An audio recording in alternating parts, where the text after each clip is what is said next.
வணக்கம் நண்பர்களே, welcome to நல்லவன் டிவி. ஃபுட் பேடுகளி படம் வந்து பார்த்தீங்கன்னா ரிலீஸ் ஆகி இப்போ வந்து உலகம் முழுவதும் 11 நாட்களில் 250 கோடிக்கு மேலே வசூல் பண்ணி வெற்றிகரமாக போயிட்டு இருக்குது. இந்த சமயத்தில் இந்த அணில் குஞ்சுகள்லாம் இருப்பாங்கல்ல, அவங்க வந்துக்கிட்டு என்ன உங்க ஆள் படம் 11 நாளில் வெறும் 250 கோடி தானா, என்ன மிஞ்சி மிஞ்சி போனால் ஒரு 350-400 கோடி தான் வருமா, எங்கள் இதெல்லாம் லியோ வந்து எத்தனை கோடி தெரியுமா, 700 கோடி 600 கோடி, நெப்டியூன்ல 100 கோடி, ப்ளூட்டோவில் ஒரு 200 கோடி, அண்டார்டிகாவில் ஒரு 500 கோடி, இதெல்லாம் கணக்கு போட்டால் 1500-2000 கோடிக்கு மேலே வருது. அது இல்லாமல் நிலாவிலையும் தேட்டர் இருக்குது, அங்கே வந்து அங்கேயும் ஒரு 50 கோடி பண்ணியிருக்கோம் அப்படின்னு சொல்லி என்னென்னமோ வந்து வடையை சுட்டுட்டு இருக்காங்க. அதாவது இன்னொன்று சொல்கிறாங்க, உங்கள் அஜித்லாம் வந்து எங்கள் விஜய்க்கு போட்டியே கிடையாது, எங்கள் தளபதிக்கு உங்கள் அஜித் போட்டியே கிடையாது, எங்க தளபதியோட லெவல வேற அப்படின்னாங்க. சரி என்னடா லெவலு அப்படின்னு சொல்லி இவங்க பண்ண வண்டவாளம்லாம் முதல்ல சினிமா ஆரம்பத்துல இருந்து கடைசி வரைக்கும் எல்லாம் எடுத்து பார்த்தோம்னா தளபதிக்கு போட்டி இந்த பூமியிலேயே யாரும் கிடையாது. தளபதி அவர்களுக்கு போட்டி யாருன்னா நிலா வளர்க்குறாங்க. தளபதி பூமியில வடை சுடுறாரு, அதே போல நிலாவில் வடை சுடுற ஒரு ஆயா இருக்கிறாங்க.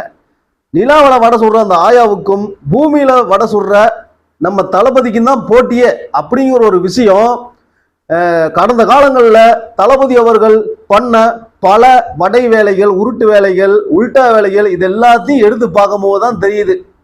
மேலும் பார்த்தீங்கன்னா பல லட்சம் செலவழித்து ஆன்லைன் மாஃபியா கும்பலை வச்சுக்கிட்டு வடைகளை எப்படி சுடுறாரு, பயங்கரமான வடைகளை எப்படி சுடுறாரு அப்படிங்கிற தகவல்லாம் நம்ம வந்து பல வருஷமா பார்த்துட்டு இருக்கிறோம். அதெல்லாம் பார்த்ததுக்கு அப்புறம் தான் தோணுச்சு, ஓ நாம சின்ன வயசுல வந்து வடைக்கு ஃபேமஸ்னா யாரு, நிலாவில் வடை சொல்ற ஆயா. அப்ப பூமியில வடைக்கு ஃபேமஸ் ஆக்குறது யாரு, நம்ம தளபதி. அப்ப நியாயமா யாருக்கும் போட்டி இருக்கும், வடை சொல்றவங்களுக்கும் வடை சொல்றவங்களுக்கு தானே போட்டி இருக்கும்.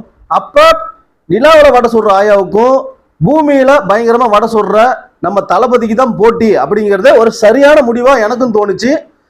தல ரசிகர்களும் அதே தான் சொல்றாங்க, தளபதி வந்து எங்க தலைக்கு போட்டி கிடையாது, அவர் வந்து வடை சொல்றதுல வல்லவர் அப்படிங்கிறதுனால வடை சொல்ற போட்டிக்கு தான் அவர் லாய்க்கு. அதனால நிலாவல வடை சொல்ற ஆயா தான் தளபதி அவர்களுக்கு ஒரு சரியான போட்டி.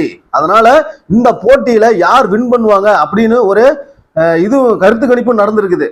என்ன சொல்றாங்கன்னா, டே நிலாவல வடை சொல்ற ஆயா வந்து சுடுற வடை வந்து சைஸ் வந்து ரொம்ப சின்னது, ஆனா நம்ம தளபதி சுடுற வடையெல்லாம் பார்த்தீங்கன்னா ரொம்ப பெரிய பெரிய வடை.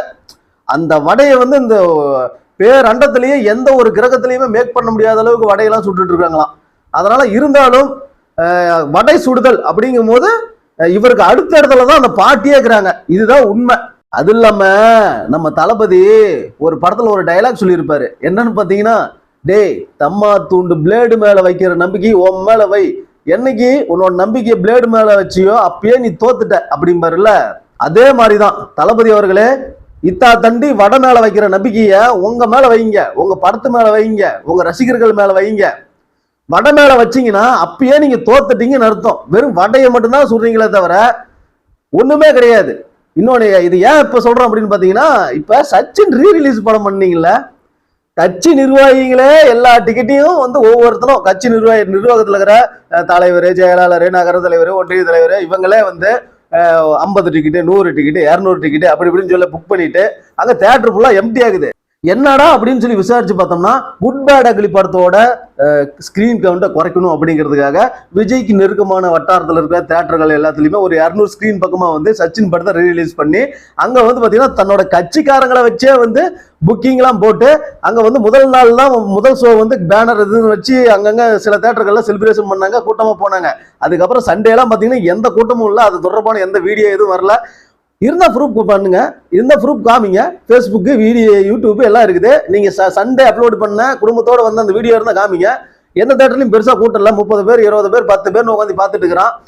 இன்னொன்று பார்த்தீங்கன்னா, இப்போ இந்த காசு யாருக்கு போவோம், தயாரிப்பாளருக்கு போவோம். அப்போ வந்து இதுல வந்து பார்த்தீங்கன்னா இந்த ரீரிலீஸ்ல வந்து விஜய் அவர்களுக்கும் தொடர்பு இருக்கு. ஏன்னா வந்து விஜய் அவர்கள், தானு அவர்கள் 2 பேரும் சேர்ந்து இந்த படத்தை ரீரிலீஸ் பண்றாங்க. தன்னோட கட்சி தொண்டனையே இந்த டிக்கெட் வாங்க வைக்கிறாரு. அந்த காசு வந்து இவருக்கும் ஒரு ஷேர் போகும் கண்டிப்பா. ஏன்னா வந்து இப்ப கட்சிக்காரங்கிட்ட ஏற்கனவே பதவிக்கு பணம் கேட்டு நிறைய பிரச்சனை போயிட்டு இருக்குது கட்சியில. சரி ஸ்ட்ரெயிட்டா கேட்டாதான் இவன் தரமாட்டேங்கிறான். சரி சச்சின்னு ஒரு மொக்க ஏற்கனவே பிளாப் ஆன அந்த குப்பை படத்தை எடுத்து மறுபடியும் போட்டு, டேய் இப்ப எல்லாரும் போயிட்டு 200 டிக்கெட் 100 டிக்கெட் புக் பண்ணணும். புக் பண்ணி எதுவுமே பார்த்தீங்கன்னா புக் மை ஷோவில் வந்து எம்டியாவே காமிக்க கூடாது. தேட்டரில் ஆள் நீ போய் பாரு, பார்க்காம போ. நான் தேட்டருக்காரன் சொல்லிடுறேன், கேட்லாம் போட்டு சொல்லிட்டு நீ வந்து போய் பாரு, பார்க்காம போ. ஆனால் வந்து புக்கிங் வந்து ஃபுல்லாக இருக்கணும் அப்படின்னு சொல்லி ஒரு உத்தரவு. அதனால புக்கிங் எல்லாம் ஃபுல்லாக போட்டுட்டானுங்க. இப்போ வந்து இந்த காசு அப்படியே சுற்றி எங்கே சுற்றி தேட்டருக்கு போய் அங்கே போய் யாருக்கு போவோம், கடைசியா வந்துடுச்சா? அதுதான் ஐடியாவே. தேட்டருக்குலாம் என்ன கிடைக்கணுமோ அது கிடைச்சிடும். ஆனால் வெளியில என்ன பேசுவாங்கன்னா, இவங்களே வடையை எப்படி சுடுவாங்கன்னா, சச்சின் படம் அப்போ வந்து பார்த்தீங்கன்னா 200 நாள் ஓடிச்சு, மிகப்பெரிய பிளாக் பஸ்டர். மறுபடியும் ரிலீஸ் பண்ணி இப்போ பார்த்தீங்கன்னா மறுபடியும் ஒரு 200 நாள் ஓடிச்சு, 200 கோடிக்கு மேலே வசூல் பண்ணியிருக்கு அப்படின்னு சொல்லி ஒரு வடையை சுடுவாங்க. ஆன்லைனில் டிக்கெட் புக்கிங் பார்த்தீங்கன்னா நைட்டு 1 மணிக்கெல்லாம் கூட 1000 பேர் 2000 பேர் புக்கிங் அப்படி இப்படின்னு காமிக்கிறது இல்லை.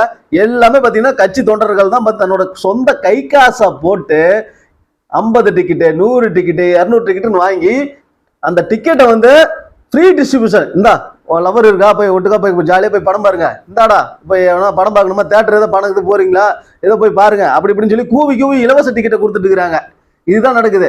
அப்பயுமே நிறைய பேர் போகல, ஷோலாம் வந்து எம்டியா தான் ஓடிட்டு இருக்குது. இதுதான் உண்மை. வேணா உங்களுக்கு டவுட்டா இருந்தா உங்க பக்கத்துல வர ஒரு தேட்டருக்கு போயிட்டு ஆன்லைன்ல புக் மை ஷோல வந்து எவ்வளவு டிக்கெட் புக் ஆயிருக்கு அப்படின்னு சொல்லி பாத்துக்காங்க. அதே அளவு கூட்டம் நீங்க அதே தேட்டருக்கு அதே ஷோவுக்கு போயிட்டு உள்ள போய் பாருங்க, அதே அளவு கூட்டம் இருக்கா இல்லையா அப்படிங்கறத மட்டும் பாருங்க. இது ஒண்ணு, இதுதான் ப்ரூஃப். அப்படி வந்து போயிட்டு அதே இருந்துச்சு அப்படின்னா ப்ரூஃப் எடுத்து போடுங்க.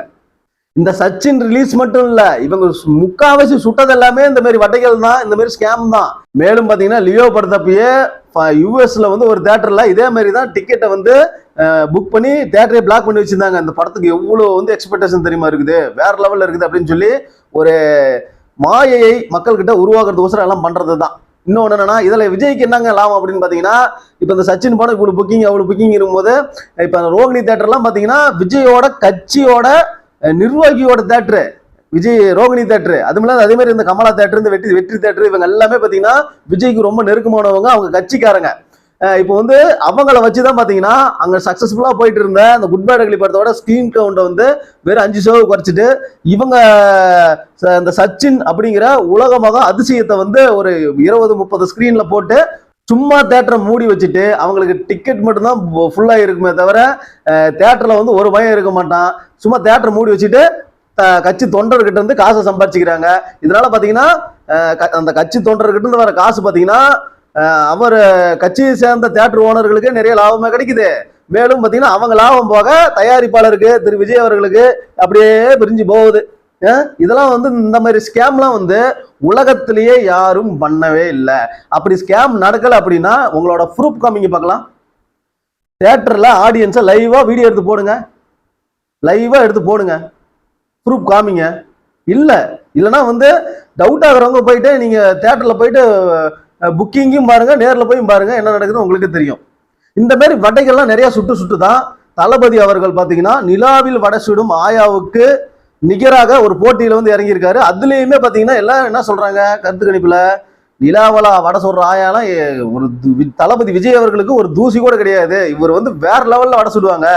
வடை சொல்றதுக்கு பாத்தீங்கன்னா பல லட்சம் செலவு பண்ணி ஒரு பல டீம்களை, அது என்னது சோசியல் மீடியா வாரியர்ஸை உருவாக்கி வச்சிருக்காங்க. அவங்க வந்து சோசியல் மீடியா வாரியர்ஸ் மட்டும் கிடையாது, தளபதி விஜய் அவர்களின் சோசியல் மீடியா வடை வாரியர்ஸ்னு வச்சுக்கலாம், அப்படி வேணா சொல்லலாம். வடை வாரியர்ஸ் நிறைய பேர் வச்சிருக்காரு. இப்படிதான் பாத்தீங்கன்னா இந்த ஒரு செய்தியாளர் சந்திப்புல வந்து உட்காந்து ஒரு டிபேட்ல பேசுவாங்களே, ஏதோ வக்பு சட்டம்னு ஒன்று வந்துச்சு, வக்பு திருத்த சட்டம் மசோதா நிறைவேற்றம் அப்படின்னு போட்டு ஏதோ வந்து அதோட ரிசல்ட் ஏதோ நல்லதா வந்திருக்கும் போல. அதுக்கு இருந்துகிட்டு தாவேகா கட்சியினர் நாங்க கொடுத்த அந்த கேஸ்ல தான் பாத்தீங்கன்னா நாங்க தான் ஜெயிச்சோம், நாங்க தான் இந்த சட்டத்துக்கே வந்து இந்த சட்டத்திலேயே ஜெயிச்சு வக்கீல வச்சு வாதாடி நாங்க ஜெயிச்சு இது பண்ணிக்கிறோம், நான் எங்களால தான் இதை வெற்றி பெற்றது அப்படின்னு சொல்லி ஒருத்தர் வந்து அந்த குல்லா போட்டு வந்து பேசிட்டு இருந்தாரு. அவரும் வந்து ஒரு பாய் தான். அதுக்கு நெறியாளர் இருந்துகிட்டு நீங்க எப்போ கேஸ் கொடுத்தீங்க, அதெல்லாம் கணக்கிலேயே வரலையே, எந்த இதுல இருக்குது, உங்க பேரே வரலையே, தாவேக்கான்னு அந்த பேரே வரலையே அப்படின்னு ஒன்னு. சரி நாங்களும் தான் போராடணும், அது எங்களுக்கு தான் இது அப்படின்னு சொல்லி உடனே மறுப்புறது. உடனே வந்துட்டு நாங்க கூட தான் போராடினேன், அதுக்கு நான் தான் வாங்கி கொடுத்தேன்னு சொல்ல முடியுமான்னு சொல்லி அவர் கலாச்சி விட்டுருப்பாரு. இந்த மாதிரி ஒருத்தனுக்கு ஒரு விஷயம் தெரியலன்னா வச்சுக்கா, அப்படி நாங்க தான் அதை பண்ணணும் அப்படின்னு சொல்லி வடையா சுட்டு தள்ளிடுவாங்க. இதுதான் ஆன்லைன் மாஃபியாங்கிறது. பேசாம தமிழக வெற்றி கழகத்தை தமிழக வடை கழகம்னு மாத்தணுமா, பேர் வந்து நல்லா பொருத்தமா இருக்கும். சரி நண்பர்களே, இந்த வீடியோ உங்களுக்கு பிடிச்சிருந்தா வீடியோவை லைக் பண்ணுங்க, ஷேர் பண்ணுங்க.